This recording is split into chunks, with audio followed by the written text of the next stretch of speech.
Hi-ho, Tudor-minded people. It's Philadelphia Carrie for Tudor Time Machine. The expression I share with you this week is Fancymonger. For my fellow ladies-in-waiting and I, our days in the service of our gracious mistress, Queen Elizabeth, are full of many serious pursuits. We must ride to the hunt with the court. We must stand for hours around the throne as the Queen receives ambassadors and dignitaries. We must study Latin and music and bend to our needlework. But oh, when released from our duties, we do turn to the sweet things of this earthly life. I do confess us fancy-mongers. We talk of nothing but love. We babble to each other of the gallantry of suitors. We share the flowery words they write us. We share the secrets of trysts, clandestine meetings, the press of a hand, the exchange of a kiss. Oh, to be a fancy-monger is delightful. Fancymonger. How now, Tudorphiles? What think you? If you're new here, I'm Gage. I'm Jessica. And we're here with Philadelphia Carrie for Tudor Word of the Week. Don't miss a word and listen to the Tudor Time Machine Story Project. So diverting. Subscribe on YouTube and give me a like. Tudorphiles are an amazing bunch.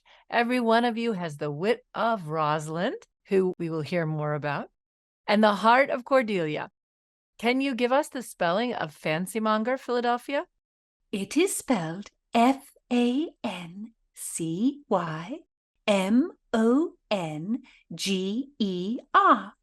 And this expression is made up of two words we still use today, fancy and monger. But fancy in this sense means love or desire, like I fancy you, not elaborate and expensive items like a fancy watch or a fancy dress. And monger, in this sense here, is someone who trades in a specific commodity. So we usually use monger now for someone who encourages an action or a feeling. And it's usually a negative feeling. We say fearmonger, warmonger. We don't say joymonger. But they said fancymonger. That's so funny. So in the 16th century, a fancymonger meant basically a person who promotes love, who outwardly shows their love for another person, someone who carries their heart on their sleeve. Or nails love poems to the trees of a forest for everyone to read, like Orlando does in Shakespeare's As You Like It. And for doing that, he gets called a fancymonger. I really love As You Like It. I know it's not the most done of Shakespeare's plays, but I saw such a great production of it at the Royal Shakespeare Company in Stratford. It was just such a delightful play. It was funny and whimsical. And at the heart of it is this wonderful female friendship between these noble cousins, Rosalind and Celia. Philadelphia, what is the plot of As You Like It? Well, in a nutshell, because of rivalry between noble brothers, the gentle Rosalind is banished, and her cousin Celia and she flee to live in the forest. They bring the court jester Touchstone with them. In the forest is also living another jester, Jacques, who moons about, and he and Touchstone befriend one another. Well, they have a lot of witty and hilarious conversations together. Oh, I suppose so. In the forest also dwells the noble Orlando, who has been robbed of his place at court because of his jealous older brother, Oliver. Orlando saw Rosalind at court before they all fled to the forest and fell violently in love with her, and pins his verses to her on the trees of the forest. Rosalind takes the disguise of a boy while tarrying in the forest. In this guise, she tells Orlando she shall cure him of his lovelorn ways for Rosalind. Oh, and there are subplots with Touchstone and Jacques and some country lass, and it is all quite silly.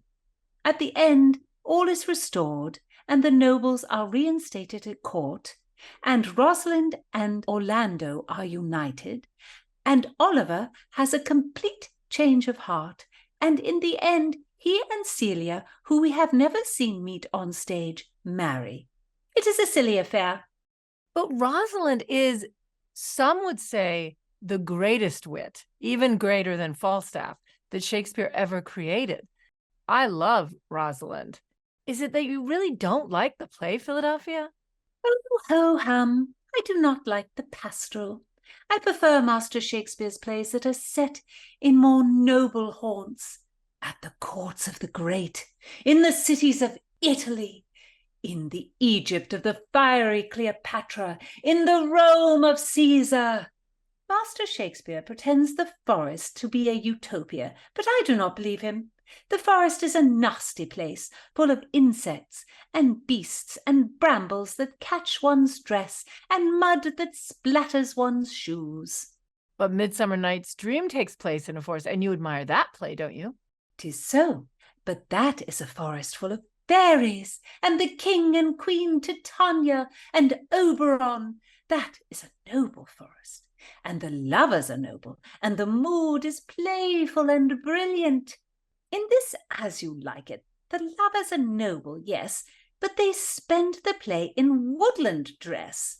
The male, Orlando, is in some woodland garb, and Rosalind is dressed as a poor lad, as this Ganymede. Oh, it is dreary. And then Master Jaques wanders about singing melancholy dumps. Jaques has one of the most famous speeches in the entire canon, the 7 Ages of Man speech. Yes, and that speech ends with the last age of man. That ends this strange, eventful history, is second childishness and mere oblivion, sans teeth, sans eyes, sans taste, sans everything. How sad, how deplorable. That's true. Shakespeare does not paint kind pictures of aging. That's true. This is not the forest of the imagination in Midsummer Night's Dream, but a forest of plain old France, with no sprites and fantastical creatures, only lovelorn low-class people who drumble about in the foliage. Oh, Philadelphia, your snobbishness is showing. I do acknowledge it.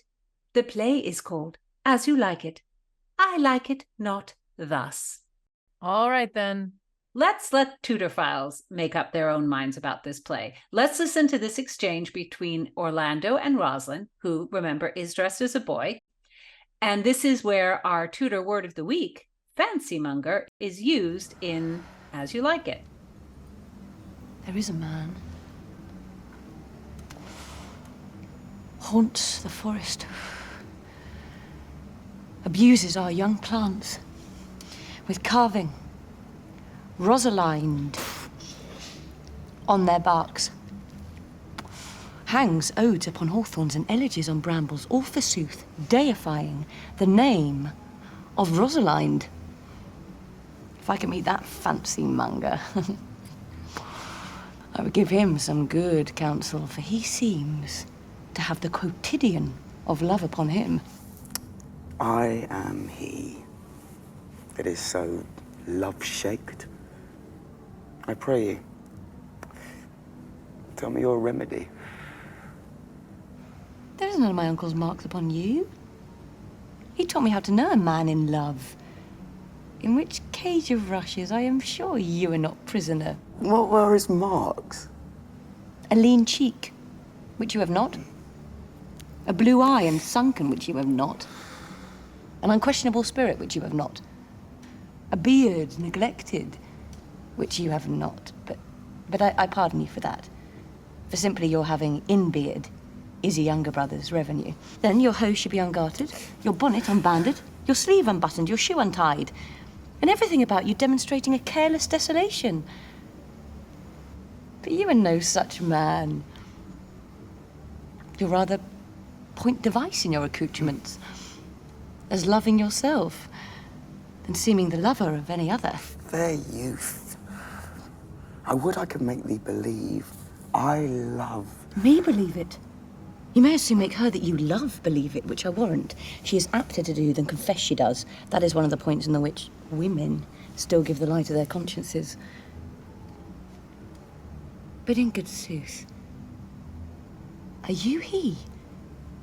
that hangs the verses on the trees wherein the name of Rosalind is so admired. I swear to thee, youth, by the white hand of Rosalind, I am that he. That unfortunate he. But are you so much in love as your rhymes speak? Neither rhyme nor reason can express how much. Love is merely a madness, and I tell you, deserves as well a dark house and a whip as madmen do. And the reason why they're not so punished and cured is that the lunacy is so ordinary that the whippers are in love too. Yet I profess curing it by counsel. I love the language, and I love this relationship between them. I think it's great. I think it's such a sweet scene, and unsurprisingly, Rosalind says many, many witty and insightful things. Oh, yes, I admit Master Shakespeare is always a fine wordsmith, but I am no Rosalind. I would not woo my swain while dressed as a common lad. No? Indeed not. I should don my finest robe, bedazzle the gentleman with my finery, and bring the fancymonger to his knees with my nobility and my hauteur. Well, everyone is different. It should be as you like it. Well said, my dear Gage. So give heed, Tudorphiles. Bring some 16th century sauce to your love life with Fancymonger. Listen in next time. Don't miss a word. Subscribe on YouTube and give me a like.